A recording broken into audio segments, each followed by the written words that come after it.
오늘은 이사야서 21장 말씀을 보겠습니다.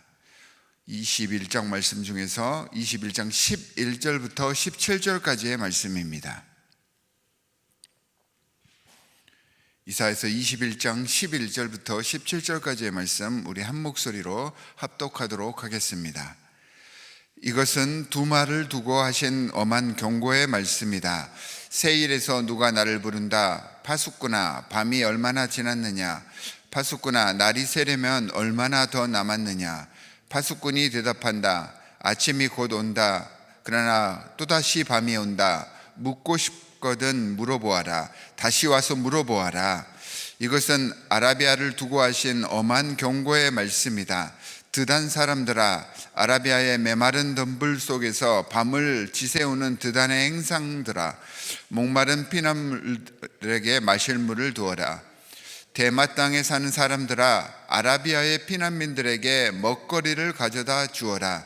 그들은 칼을 피하여 도망다니는 사람들이다. 칼이 그들을 치려하고 화살이 그들을 꿰뚫으려고 하고 전쟁이 그들의 목숨을 노림으로 도망다니는 신세가 되었다. 주님께서 나에게 이렇게 말씀하셨다. 1년 기한으로 머슴살이를 하게 된 머슴이 날수를 세듯이 이제 내가 1년을 센다. 1년 만에 게달의 모든 허세가 사라질 것이다. 게달의 자손 가운데서 활 쏘는 용사들이 얼마 남는다고 하여도 그 수는 매우 적을 것이다. 주 이스라엘의 하나님께서 이렇게 말씀하셨다. 아멘. 자, 오늘 이사야서 21장 말씀은 바벨론과 에돔에 대한 경고에 대해서 말씀을 해주고 계십니다. 본장이 시작되는 1절에 보면 해변 광야라는 표현이 나오는데 여기에 대한 여러 가지 많은 해석들은 있지만 바벨론을 상징하는 문구다라고 이해를 하고 있습니다.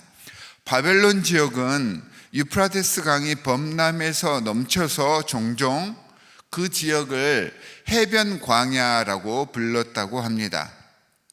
이렇게 풍요롭고 잘 나가던 바벨론 제국이 우리가 이제 잘 아는 고레스 왕에 의해서 멸망하게 되는데, 고레스 왕이 엘람, 그러니까 페르시아, 메데, 메소포타미아의 군사들을 데리고 이 바벨론을 패망시키게 되는데, 그 바벨론 멸망의 순간이 21장 초반부에 소개가 됩니다.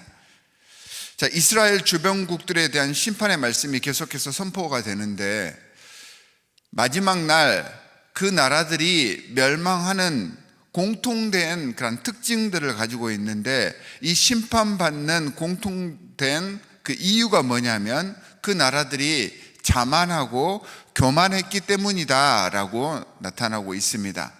자, 바벨론도 망할 때 귀족들과 그 통치 세력들이 함께 모여서 향락을 이렇게 누리고 있다가 바벨론에 의해서 함락을 당하고요.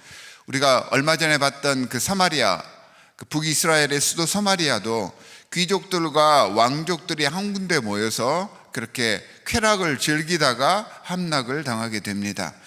그렇게 쾌락을 즐기고 여러 가지 많은 것들을 향유했다는 것은 자신들은 죽을 그런 상황이 아니다라고 생각을 하고 자기가 거하고 있던 요새를 믿었고 자신들의 군사력을 믿었고 자신들이 가지고 있던 여러 가지 많은 것들을 믿고 있었기 때문이었습니다. 하지만 이런 자만과 교만 때문에 그들은 멸망하게 되었고, 이 자만과 교만으로 인하여서 하나님과 멀어진 그 모든 것들이 멸망의 근거가 되었던 것입니다. 하나님과 사람들 앞에서 겸손하지 못한 점들은 내 스스로가 자만하고 교만하게 되는 그 시점에서 우리는 내가 바로 대가를 치를 단계에 이르렀구나라고 이해를 하시면 된다는 의미입니다. 자, 그러고 보면 평탄하고 문제가 없는 순풍에 돛단 듯 흘러가는 인생이 꼭 좋은 것만은 아닌 것 같습니다. 몸과 마음이 편안히 해이해질 수도 있는 것입니다. 편해질수록 하나님께 은혜 받아서 문제가 해결될수록 더더욱 겸손히 나를 돌아보아야 하는데 교만하고 자만해져 버리니까 여러 가지 많은 인생의 문제를 다시 경험하게 되는 것입니다. 교만하고 자만하지 않도록 깨어 있어야 하는 것입니다. 힘들고 어려울 때는 주님께 나와서 부르짖고 우리가 주님을 의지하려고 합니다. 그런데 주님의 은혜로 평안하게 되었을 때, 풍족함과 여유를 누리게 되었을 때에는 이상하게도 주님을 생각하지 않으려고 합니다. 기쁘고 즐겁고 행복하고 평안해서 눈물 흘리고 중보하시는 분들이 의외로 적습니다. 그래서 기도하시는 분들을 보면 세상에는 문제 있고 고통스러운 분들만 계신 것 같은 착각이 들 때가 있습니다. 오히려 기쁘고 즐겁다면, 누군가에게 은혜를 입었다면, 그리고 그 은혜의 출처가 어딘지를 안다면 당연히 감사하고 감격할 수 있어야 하는데, 우리는 은혜 가운데에서 오히려 하나님을 외면할 때가 더 많은 것 같습니다. 은혜와 기쁨의 순간 더더욱 열심히 기도할 수 있어야 하며, 주님을 더더욱 의지하면서 내 스스로가 겸손해지고 교만하지 않고 주님 앞에서 더 내려갈 수 있는 그러한 하나님의 자녀들이 되시기를 간절히 축원합니다. 자, 후반부 오늘 본문 11절과 12절에 보면 에돔에 대한 예언의 말씀도 이어집니다. 에돔 역시 이스라엘을 대적하는 나라로 나타나고 있지만 그들도 자존심이 깨지고 침묵하게 될 때가 올 것이다 라고 예언의 말씀이 선포되고 있습니다. 이 에돔 역시 신앙생활 속에서 우리를 힘들게 하며 우리를 걸려 넘어지게 하는 여러 가지 종류의 문제점이나 힘든 상황을 대변하는 그러한 세력이라고 생각할 수가 있습니다. 하지만 어떤 이유에서건 하나님 나라와 그의 백성들은 궁극적으로 절대 흔들 수 없음을 이사야는 선포하고 있습니다. 아무리 악한 세력들, 세상의 세력들이 하나님의 백성들, 하나님의 공동체를 넘어뜨리려고 여러 가지 많은 일들을 획책하지만, 그럼에도 불구하고 하나님께서는 하나님의 백성들은 끝까지 지키신다는 것입니다. 비록 많은 나라들이 이스라엘을 괴롭히고 핍박했지만 그 어떤 나라도 하나님께서 선택하셨던 이 민족을 뿌리채 뽑아내지 못했습니다. 비록 위태위태하여도 하나님께서는 당신이 선택하신 우리를 끝까지 지켜주시고 함께해 주심을 잊지 마시기 바랍니다. 오히려 이렇게 이스라엘을 공격했던 바벨론이나 에돔은 유다를 탈곡시키는, 그러니까 알곡으로 골라내게 하시기 위한 일에 사용하신 도구에 불과했습니다. 이런 시련과 어려움을 통해서 하나님께서는 자기 백성들의 영적인 성장과 발전을 이루시는 것이고요, 하나님께서는 어떠한 경우에라도 어떤 상황 속에서라도 자신의 교회가 완전히 파괴되도록 허용하지 않으심을 보여주셨던 것입니다. 자, 오늘 말씀이 아침과 밤에 대한 표현이 이렇게 나타나는데, 자, 아침과 밤, 이러한 대조를 통해서 이 말씀이 단순한 심판의 메시지일 뿐만 아니라 이 상황을 이겨낼 수 있는 영적 지혜도 함께 보여주시는 말씀이구나라고 우리가 알 수가 있습니다. 선지자가 대답합니다. 아침이 곧 온다. 그러나 또다시 밤이 온다. 묻고 싶거든 다시 와서 물어보아라. 다소 이해하기 어려운 표현이긴 하지만 이 말씀의 뜻은 아침이 왔지만 여전히 밤이다 라는 뜻입니다. 이미 아침이 되었으니까 사람들은 아침처럼 생활을 해야 되는데, 아침이 되었음에도 불구하고 아직 밤처럼 생각하고 살아가고 있다는 것입니다. 그 당시 상황이 그랬습니다. 그래서 이제는 깨어날 때가 되었다라고 선포하는 말씀인 것입니다. 세상의 정세에 휩싸여서 세상이 밤이라고 밤처럼 생활하지 말고 하나님의 말씀을 받은 사람들이니까 하나님의 약속을 의지해서 깨어나라는 것입니다. 왜 한순간 흩어져 버릴 것들을 것들에 현혹되어서 방황하고 있느냐? 주님의 말씀에 의지하여서 깨어나서 주님과 함께 나아가라 라는 의미가 담겨 있는 말씀입니다. 사실 이 말씀은 두마 사람들, 그러니까 에돔 지역에 있는 사람들에게 선포된 말씀이긴 하지만 제가 지난 시간에도 말씀을 드렸듯이 이 주변 국가에 선포된 예언의 말씀은 주변 국가뿐만 아니라 이 주변 국가를 보고 반면교사 삼으라는 유다 민족들에게 외치는 하나님의 당부이자 명령이기도 합니다. 사실 그 당시에 그 유다의 상황이 어땠냐 하면 아수르 군사들이 진치고 있는 상황이었습니다. 그들은 예루살렘 성 안에서 지금 당장 죽음을 눈앞에 두고 있었던 그러한 절박한 상황이었습니다. 그래서 이 밤이, 이 핍박과 폭력의 밤이 영원히 밝아질 것 같지 않았지만 이사야는 밤을 보지 말고 그 속에 갇혀있지 말고 아침을 소망하고 기대해라 라는 의미로 이 말씀을 선포한 것입니다. 아침은 하나님의 통치하심을 상징하기도 합니다. 메시아의 나라가 곧 임한다는 복음의 메시지입니다. 이 아침을 준비하라는 것이죠. 자, 하나님이 통치하실 그 아침을 어떻게 준비해야 합니까? 지금까지 나를 점령하고 있었던 내 삶의 모든 우선순위들, 하나님을 제외한 모든 우선순위들을 다 내려놓고 주님이 우리 삶의 주인이 될 수 있도록 준비를 하라는 것입니다. 세상에 대한, 물질에 대한 동경과 환상을 다 내려놓는 것입니다. 모든 것들을 단절해 나가는 것, 이것이 회개라고 전에 말씀을 드렸습니다. 하나님께서 내 삶의 주인이 되는 그 아침을 위해서 하나님의 그 자리, 하나님께서 나를 통치하실 그 자리를 비워 놓으라는 것입니다. 이게 아침을 준비하라는 의미입니다. 그러면서 선지자를 통해 아버지께서는 이렇게 아침을 준비할 때 사랑을 실천하면서 준비하라 라고 말씀을 전하십니다. 14절과 15절에서 피난민을 위해서 대마 사람들과 도단 사람들에게 물을 주고 먹거리를 가져다 주라고 하셨습니다.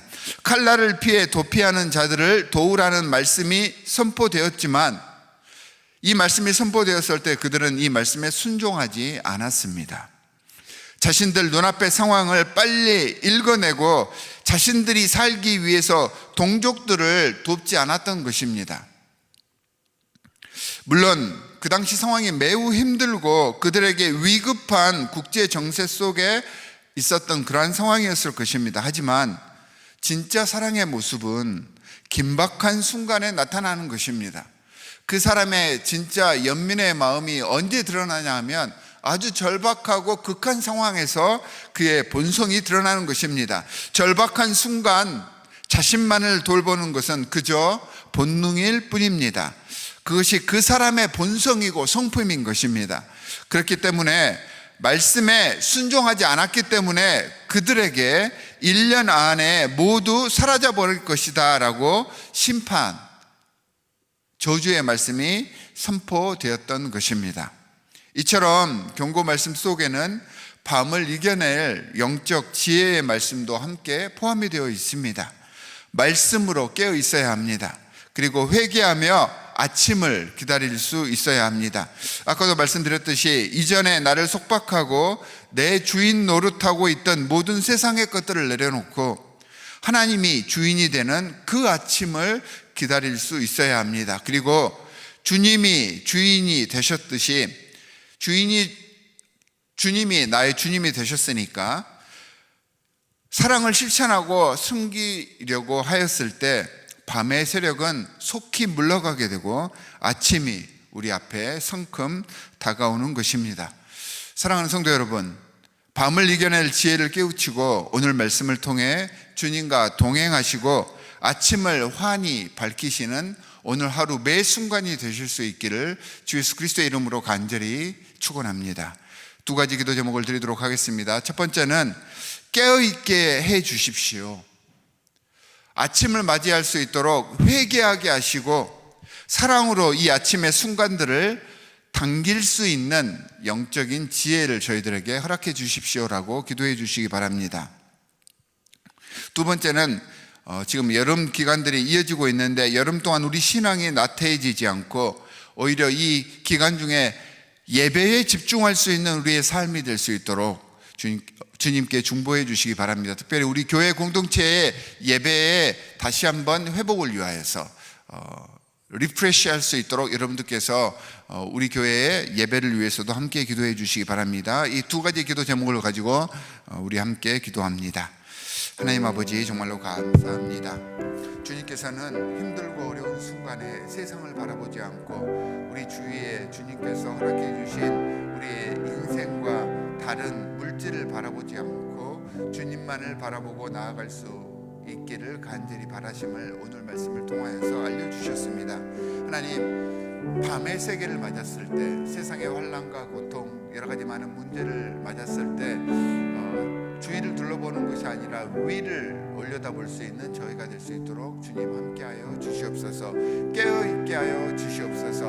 하나님 아버지, 사람과 인생을 의지하지 않고 하나님께서 우리에게 허락해 주신 그 말씀에 의지하여서 하나님께서 이 말씀을 통하여서 우리에게 이루시고자 하시는 그 뜻이 무엇인지를 바로 알아 하나님의 그 뜻을 잘 수행해 나갈 수 있는 지혜로운 영성을 저희들에게 허락하여 주시옵소서. 하나님의 통치가 이루어지는 그 아침을 기다리며 매 순간 나를 점령하고 나를 주관했던 세상의 모든 것들을 내려놓고 주님 앞에 나아갈 수 있는 획기적인 회개의 모습이 우리 안에 세워질 수 있도록 주님께서 함께하여 주시옵소서. 우리의 힘으로 되어지는 것이 아닙니다. 하나님, 성령으로 우리와 함께하여 주시옵시사 우리의 주관이 되어 주시옵시고 우리 삶의 표대가 되어 주시옵시고 우리 인생의 주인이 되셔서 정말로 다른 것들에 한눈 팔지 않고 오직 주님과의 관계 속에서 주님만을 바라보고 나아갈 수 있는 온전한 하나님의 백성들 될 수 있도록 주님 도와주시옵소서. 이를 위하여 우리에게 필요한 것이 예배의 회복입니다. 매 순간 주님을 바라보게 하여 주시옵시고 주님께 모든 것들을 의지하고 주님과의 만남이 우리의 모든 문제를 해결할 수 있는 해결책임을 깨달아서 더욱더 주님을 의지하고 우리를 겸손히 내려놓고 주님께 나아갈 수 있는 예배의 모습을 갖춰가기를 간절히 바랍니다.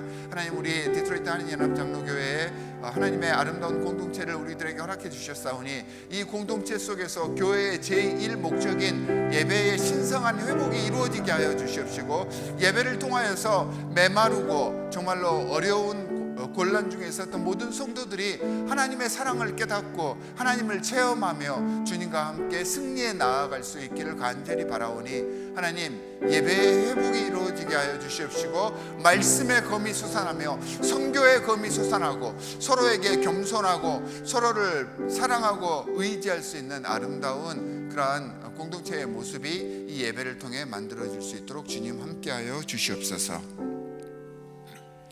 하나님 아버지, 정말로 감사합니다.